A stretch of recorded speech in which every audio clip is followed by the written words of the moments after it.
would have been. Where did you dig up that old fossil? Going into Toshi Station to pick up some power converters. That's no moon. We're all fine here now, thank you. How are you? Welcome to the Star Wars Nerds Podcast. I'm Dan Vadabonker. And I'm Kenton Larson. And it's been a few weeks. We actually haven't posted on this. We've been spending more time on the media nerd side of things. Has it been a few weeks or just a couple? What's the difference? 2 versus 3. Sometimes I'll have students in their papers go, I hate this ad for a couple of reasons, and then they list 10. And you're like, that's not a couple. It's been 3 weeks since we last posted an episode of Star Wars Nerds, because we did 2 episodes of Media Nerds the last 2 times. And that was because we had the Super Bowl. First of all, we had the podcasting seminar with Under the Influences Terry O'Reilly, which I did. So we talked about that. And then was the Super Bowl. So we did the Super Bowl. So if you want to listen to those, you can go over to MediaNerdsPodcast.com or search up Media Nerds. Search it up, as my kids say. Search it up. We did mention in our Super Bowl roundup that Harrison Ford, of course, is in the Amazon ad. So it's not without a Star Wars reference. And we also mentioned that Harrison Ford will only now appear wearing the same gray T-shirt in commercials or films. So it's just as well they killed Han Solo off. Yes, because we don't want to see Han Solo in a gray T-shirt. Let's face it. No, not at all. Wrinkles in it. We did not get a trailer at the Super Bowl. You and I both thought we would. However, that doesn't stop people from speculating as to when we will actually get. Now, there's 2 things. There's the name reveal and the trailer, and people seem to think they will come at 2 different times. What do you think? Well, Star Wars Celebration's coming up. Yeah, so we seriously have to wait until April to find this stuff out? Probably. Jeez. That's kind of close. Don't you think that's like 8 months out from the movie? I think Disney learned from the Solo marketing. I think they put a lot of stock into a Super Bowl ad last year, and that was when the movie was coming sooner rather than later, and I don't think it paid off too much for them, and I just think that they're not going to do a Super Bowl ad for something coming in December. Okay. But I think it would have been a good year to do one because there wasn't a lot of competition. True, but the other thing is, when you think about it, why would they put all that money into paying for space on the Super Bowl when they could probably just release it on their website or during one of their ESPN games, whatever. Like, I don't know, now that football's over, I don't know what they would do, but during the American Idol, whatever they do, it's always something connected to ABC. So they can do that, get some ratings at the show, not have to pay so much money for a Super Bowl spot, and still get as many people excited about it. Like, really, they don't need a Super Bowl ad. I kind of realize that in retrospect. They could just do it whenever they want, pretty much, and still get as much attention as they would as being part of the Super Bowl. So yeah, absolutely. Yeah. Well, I guess I kind of agree. I think Celebration will be the time that we'll get that. So we'll have to watch the live streaming event. I thought we were going. Aren't we going to Celebration? 7 a.m. No, because Trump is still president. He hasn't been impeached. He hasn't been impeached yet. I might still go. Really? Are you still thinking about it? Yeah, absolutely. Holy. Yeah. If I can. Well, let me know what you discover in your research. No, it actually depends on my work schedule and flights and stuff. Because technically, so this is it goes for the weekend, and I would only be able to go there for a Saturday, Sunday. I have class on Friday. So if I can make it so that, because that's our last week of classes that week. There's after that, there's nothing, and I can't skip out. I can't cut class. I can't cancel class because I'm going to Star Wars Celebration. So I want to see if it's possible for me to hop on a plane from Winnipeg to Chicago. Oh, of course it's possible. Well, I know, but when are the flights and what can how much are hotels and that kind of stuff? That's really what I need to work out. Has Celebration sold out already? I don't think so. Question. No, not yet. Very not for single day passes. The weekend passes, the big ones have gone, but I could buy a couple single day passes for Saturday, Sunday. And by the way, that's one of my news items here. Ian McDermott is going to be there. That was one of the new guests they announced. So the Emperor himself will be at Celebration, which I'm very excited about. I like to think of him as the butler from Dirty Rotten Scoundrels. That's right. But okay. Yeah, that's great. That's exciting. Who else? They also announced Mark Dodson. Has he been here? I feel like he's been here. Salacious Crumb. He did the voice of Salacious, or he brought Jabba the Hutt's cackling court jester Salacious Crumb to life and provided the vocals for other Star Wars stormtroopers and aliens. I don't know if that means he's the puppeteer or what. But would he not be the voice as well? Not necessarily. Okay. That I don't know, though. So I'm looking at some of these other people here. The list of autographs people here you can get autographs from. Greg Grunberg will be there, a.k.a. What's his name in The Force Awakens? I think he's playing JJ's friend. Yeah, but no. In The Force Awakens. Yes, that's his right. name. He's JJ's friend. Yeah. And like Jar Jar's friend. No. And half the things he's been in, he's JJ Abrams' friend. That's the only reason he gets roles. But I like him, actually. I liked him in Heroes. He was good in Heroes. I can't remember his name in the Force Awakens. Jet Lucas will be there. George Lucas' son. John Ratzenberger will be there. Holy crap. That's amazing. That's a deep dive. That's a deep cut. It's a deep cut, but then, I mean, he's got other stuff, but as far as Star Wars goes, my guess is if you go to the lineup to go see him, everyone in line will be like, "Can you believe we're going to see Cliff Clavin?" That's right. Yeah, I think even in they're going to have stuff from Cheers for him to autograph. Even in Star Wars fandom, I think you got to call him Cliff Clavin.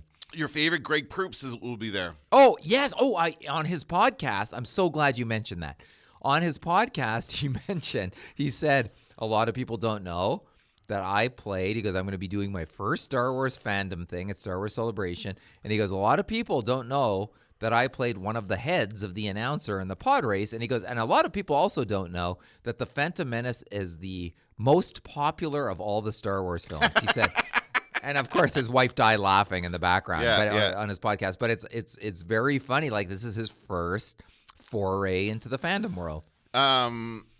Who else? And I'm just kind of scanning this list. It doesn't look like a ton of like super big names. Like not yet. Yeah, that's the thing. The big ones are not there yet. We don't have anybody from the current films. I guess we will get those announcements. Remember last time Harrison Ford was a surprise? Right.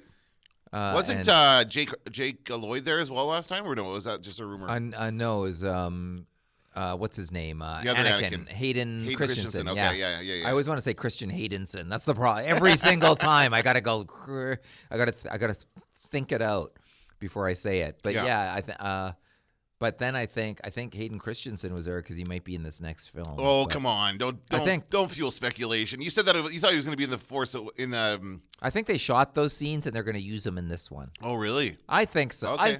But the Rogue One Vader stuff, like that's not him, but it's all pointing in that direction. I almost forgot. Thank you for saying that because it reminded me of our ongoing segment here on the Star Wars Nerds podcast, This Week in Star Wars Clickbait. What? How? What are you talking about? Huh? What? Goodness gracious me. What you're just talking about is somewhat connected. This is the headline is Star Wars Episode 9. Will a Snoke and Sidious connection surface? And the answer is no. No. and here's the thing. If you click, that's what it says when you click. Yeah, no. well, I clicked on it. I do the clicking so you don't have to. And the first line is, are there connections that Star Wars fans can make between Snoke and Darth Sidious? Let us look at the facts with a few rumors sprinkled in. It's actually more of the opposite. It's look at the rumors with a few facts sprinkled in. There's not a lot of fact. It's almost all rumor speculation. And so, I mean, this is the kind of stuff Star Wars fans have fun with. But to me, I'm like, why? Who cares? Who cares if there's a connection or not? No, Do you care? Does it need to be connected to the Emperor? Well, I mean, I hate speculation disguised as news because we there's that, yeah. We speculate all the time. Like me saying Hayden Christensen's in the next film, that's from nothing. I just pulled that out and I'm like, I believe that it to be true. Why do you? Because I hope it happens. That's why. That doesn't mean it's going to happen. And by the way, I don't have the ear of filmmakers, so I'm just speculating. And a lot of this stuff is speculation disguised as news. The first point here, to begin with, we know. Oh, here's how it is actually written. To begin with, we know is Snoke wore a ring made. So the good writing. Wore a ring made from obsidian found on Mustafar, the same place Sidious rescued a burning Anakin Skywalker. Like anybody can have a ring from Mustafar. Like is that maybe that's their major trade? Maybe that's what they. What else can they do on a lava planet? Obsidian has to be their main export. I guarantee. That's where De Beers has its headquarters. That's right. It just pumps those things out. By the way, I heard that they pump those things out like crazy, but they only release a few to the market. That's right. So again, this is just kind of a ridiculous headline and article, and I hope nobody reads this and thinks it's real. I hope nobody reads this and puts any kind of faith in it because it's so much rumor in here. It's not even funny. Yeah. So. And I've been noticing there's a lot of that stuff, of course, on Flipboard, our favorite, and because it basically reaches out into the internet and then gives you the headlines. And so, and by the way, Google Alerts does the same thing, where you can get like a collection of stuff. But I was looking at the this is your bit here, but I was looking at Flipboard today. Go ahead. And hang on, please. I'm going to clickbaity give you. Oh yeah, do I ever? Oh yeah, this is classic. We're going to talk about like there's a leak about concept art or whatever. This is so good. Design. Hang on, let me just get to the. So the headline is episode 9 leak shows that Hux joins the resistance. Okay, that's huge, right? That is the biggest news. Oh, okay, man. So hang on. Let me go to the. Let me. Okay, I've already pushed to the bottom of the article. Right at the bottom of the article. Correction. This article, a previous version of this article, confused Dominic Monaghan with Dom Hall Gleason. So it's not even the same. So that headline is completely invalid. Yeah, but let's just keep it there. Yeah, let's just keep it. Yeah. Oh my god, because it's more interesting. So to to me, that's better. That's the best one. Yeah, that's the best one yet. Well, I thought it was it's the combination of a bullshit headline proven to be false and them acknowledging that they go mix something up but leaving it. Yeah, that's hilarious. Maybe they'll change it later today. Doesn't matter. It doesn't matter. Late. It's too late. It's out there. That's the problem with a lot of internet content, is that you can put out whatever you want, and if somebody sees a version of it, I saw it now. I saw someone posted that Henry Winkler had died. What? It was on the weekend. Somebody posted that. I'm like, no way, and it was absolutely false. But there was a rumor going around that Henry Winkler had died. It's like, come on. We go through these every now and yeah, again. Where there's always Morgan Freeman keeps coming up as somebody that people think has Morgan died. Freeman. Anyway, okay, The good thing is he's recorded narration for any possible documentary. That's right. So if he dies, they have it in the can. They've got a computer AI program with his voice that can pretty much just say anything you want it to say, and it'll work. They've imagined all creatures that can march, and they've got his voice recorded for those creatures, That's right. so they can do sequels. So let's talk about these leaked photos. And this came out. Can you talk a little bit about where these came from? This is the classic. Here they are on Reddit. Right. I think that's where they started. But first of all, who knows? I do want to talk about the layout of this image. Like, they've sent this image out with all these different.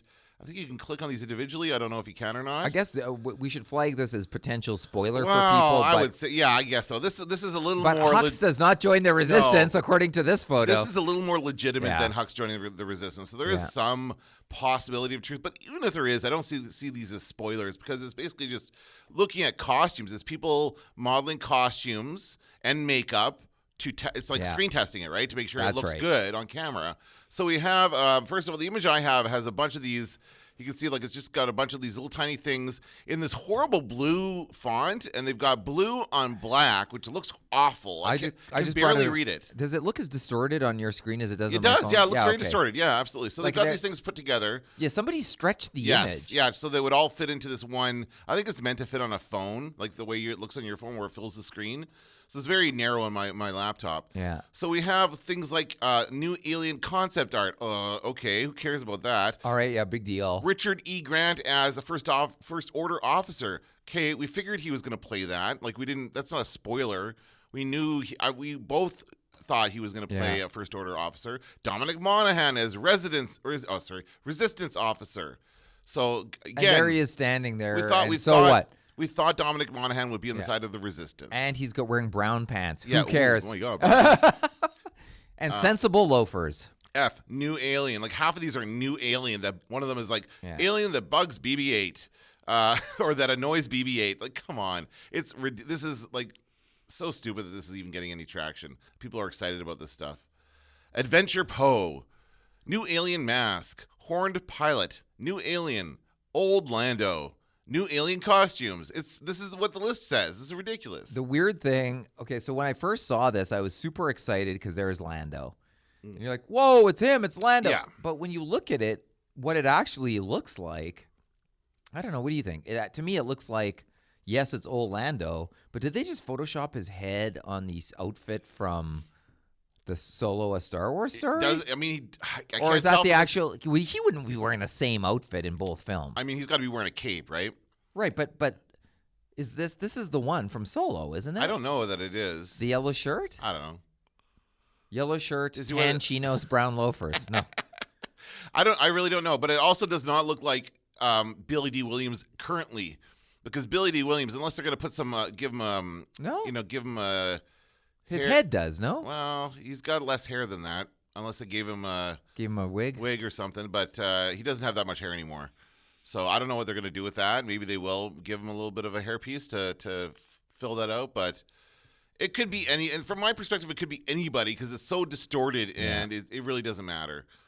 And all these aliens look very cool, but they just look like aliens. Like this is what Star Wars is. Half of them are the new aliens come along. Every single film has a huge amount of new aliens, so they can sell a bunch of new figures and that kind of stuff. So that's just goes with the territory. There's just one thing that's worth noting here, I would say, and that is, remember when Kylo smashed his mask? Yeah. Well, he put it together with some bad adhesive because it appears to be. Why?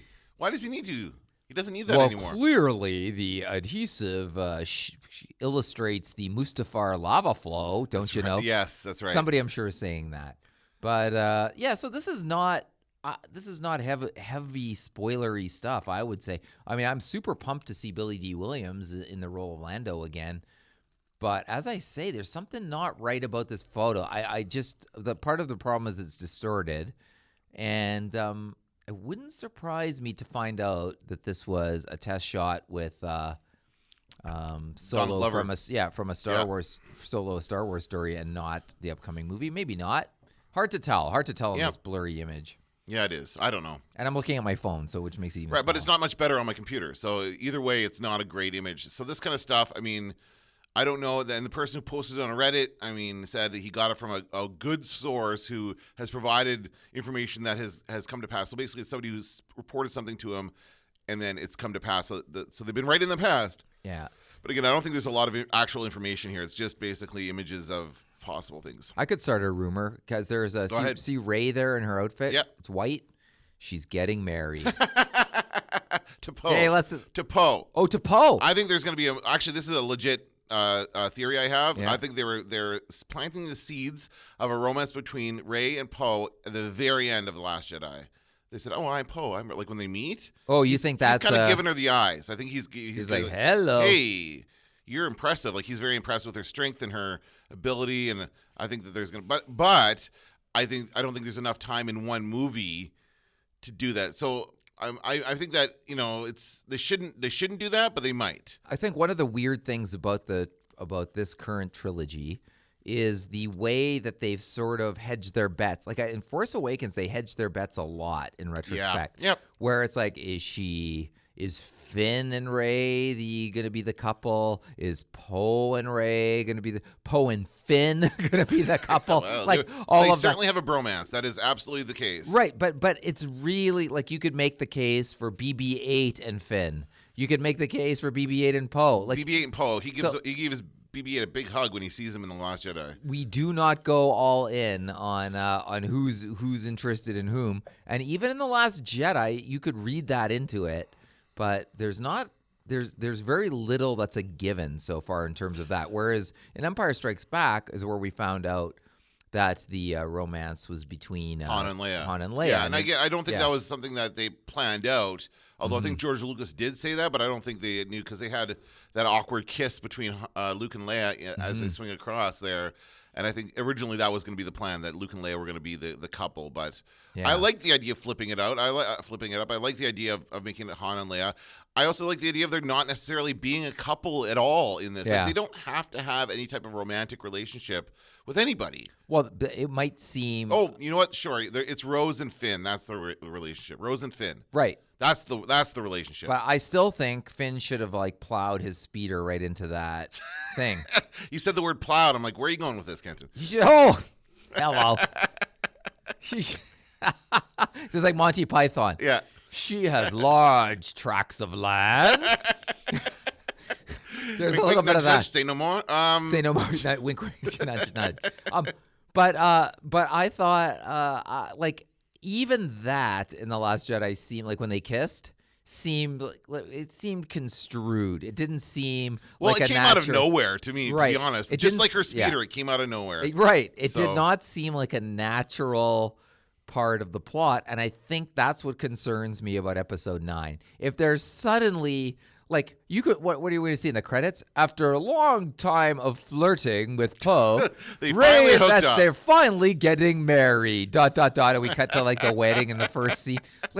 I don't know. I think they got to be careful with that. Okay. There cannot be. And then there's that whole group of Star Wars fans that wants the Kylo Ren and Rey to become an item. Well, you wouldn't like that because you think they're brother and sister. So I still believe. Yeah, I know you do. Why else is she finishing Han Solo's sentences for him in Force Awakens? Come on, it's garbage if that's the case. Then they're just throwing red herrings at us in the Force Awakens. So let's see what happens. But I still believe that they will follow the thread of the expanded universe and there being twins. Whether Leia, I do believe Leia would maybe know that, but I don't think that it's necessarily something Han Solo would have known. True. If they were estranged or something, if they did not, if maybe he wasn't around, but I just don't see Leia keeping that from him. It's the old to protect them. Remember? I don't know. Separate the twins to protect them. That's what they said in. From who though? From who? When they're born, there's nobody left, right? Or maybe Snoke was around. I don't know. Yeah, I don't know. Hey, they can come up with any backstory that they want, probably. Right. But I just think that I don't think they're the same age. Like I think Adam Driver is a lot older than right, but that's okay. That doesn't necessarily change it. I don't think, and I don't think they're necessarily twins, but I do think that they are of the same genes. Let's put it that way. They're of the same genetic material. Jeans? Oh, okay. They're wearing the same Levi's jeans. Okay. With the red tab. Okay. But I do think there has to be some relation there. I don't think it's going to be romance. I think it'll be relation through blood. That's what Star Wars is about. Yeah, I think so. And I don't think they were, as people are shipping them, as they say, as the kids say these days, we used to put someone in a relationship together. They're shipping them. Say? Yes, that's what they say. They're shipping Kylo and Rey, Kylo Rey. Mm-hmm. I think that's the name. Yeah, I don't know. It's going to just be awkward if that's the case later on. But it would be interesting. Luke and Leia, most people thought was the romance. Yeah, but we know that wasn't that was then. That was without planning it out. Now we know what happened there, and they should not try to mimic that. They should do something different. So I think it would be interesting if they did indeed have a romantic relationship and still be on the opposite sides of the Force, like they are, right? Like she genuinely thought that he was going to turn back to the light side after he killed Snoke, but no, he just wanted more dark side power for himself. So that was a nice twist. That's part of the reason I like that movie, is that I was not expecting that. And so, but if they continue to be drawn to each other and they continue to, maybe fall in love or whatever, I think that would be a really interesting dynamic. I think that I wouldn't mind seeing that. Well, I mean, the story's written. So I guess so. Nothing I can do about it now. Right. So there's nothing any of us can do about it, but I just hope that it does not come off as being like so construed as to like one of the things that sort of bugged me about J.J. Abrams' Force Awakens the first time was sort of this playing cards close to your vest, not revealing anything of substance, and then kind of the light fan service, if you want to call it that, like sort of like mimicking the first Star Wars film to a degree that I think a lot of people couldn't help but point it out. So, we don't want that. We don't want another Return of the Jedi. No. We've had it. We've got that. Right. So give us something new. No more Death Stars for now. Hey, do you think there will be one? No. We're done with them We're for done now. with them. Yeah, done with Death Stars. Good. Okay. Last story I want to talk about before we leave. I didn't know this. You might have known this, being the Star Wars nerd that you are.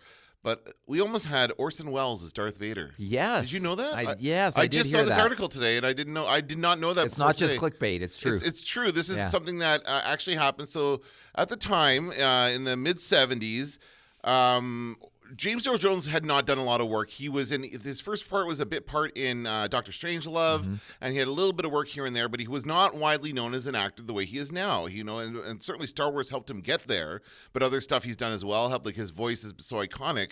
But yeah, for a time, George Lucas had a choice between James Earl Jones and Orson Welles. And I think that's a really interesting choice because I don't know that Orson Welles would have been that bad of a choice. No, he'd be fine. I have here. I want to play this. This is the only voice work that I'm aware of that Orson Welles did was for the Transformers movie. Oh, right. 1986, he was Unicron. So let's listen to a little bit of that. I love this movie, by the way. So good. Megatron.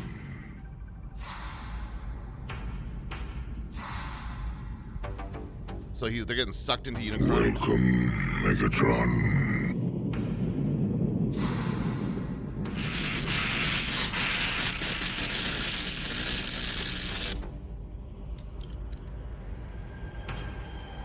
Who said that?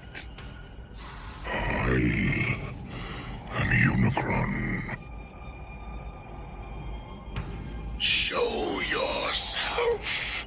I have summoned you here for a purpose. Nobody summons Megatron. Then it pleases me to be the first. All right, I'll leave that. It's such a good, I mean, it's a really good voice. I would even go so far as to say it sounds like he's been inspired by Darth Vader. Could be, yes. This Earl came Jones. much later. This Yeah. came in about a decade after the first Star Wars Pretty film. good. I think it's great. I mean, and again, this is actually his very last role before he died. He did this, and that was it. Wow. So yeah, I think it would have been an interesting choice. Do you think it was a budgetary choice? Because think about who Orson Welles was at the time, and James Earl Jones. James Earl Jones was a not a very well-known actor. Orson Welles had created the best film ever made, but he was also viewed as a bit of a washout back then. Like he kind of fallen out of favor in Hollywood in the 70s. Yeah. So I just think it's an interesting idea, which I'm sure that Orson Welles would have cost them more, but would they have paid it? Well, but they had Peter Cushing in there. They had Alec Guinness, so it wouldn't go so. You could argue that those two were over the hill a bit as well.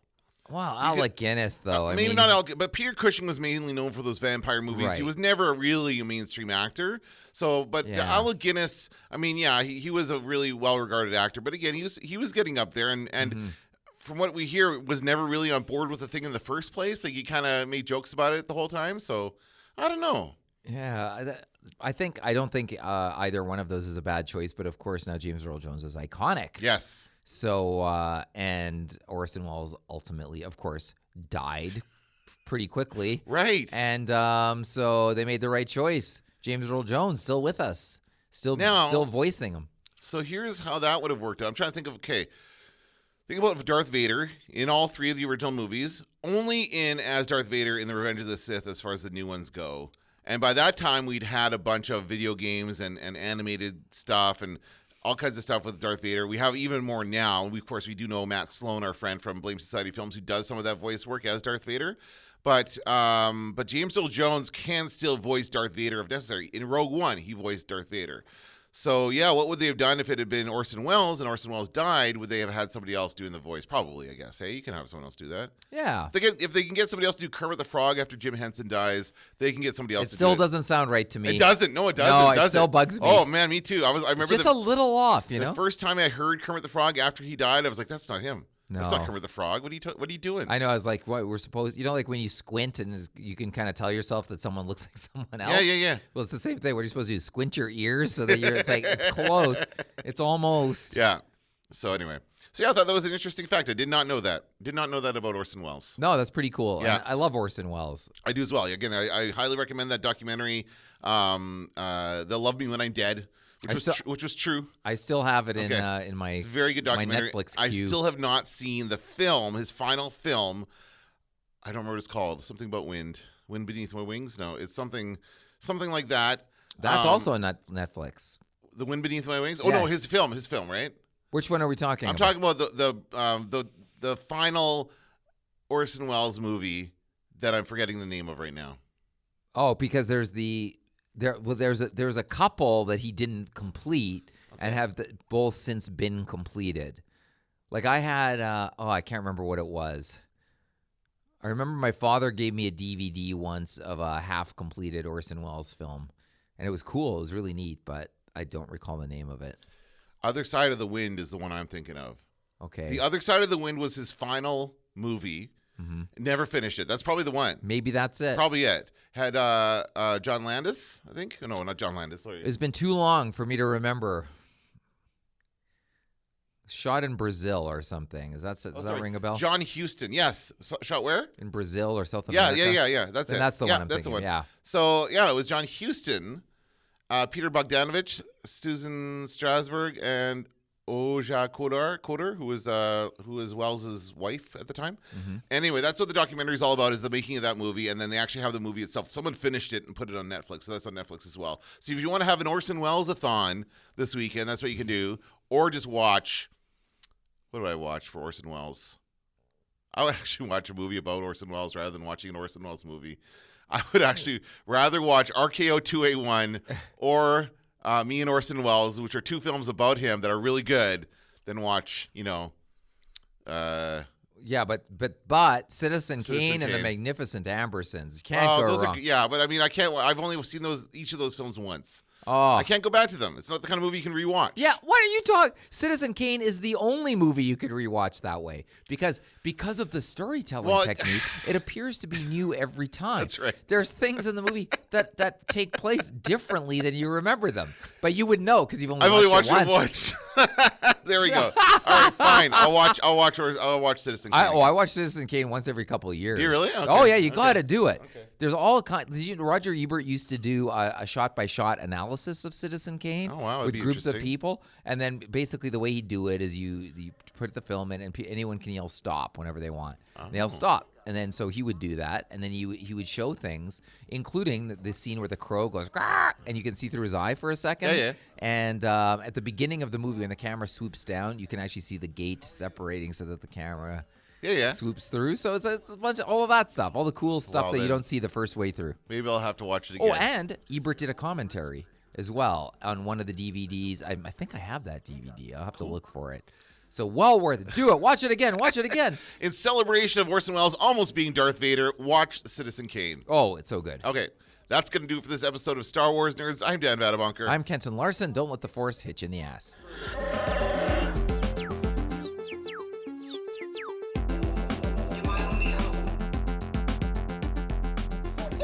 Going into Toshi Station to pick up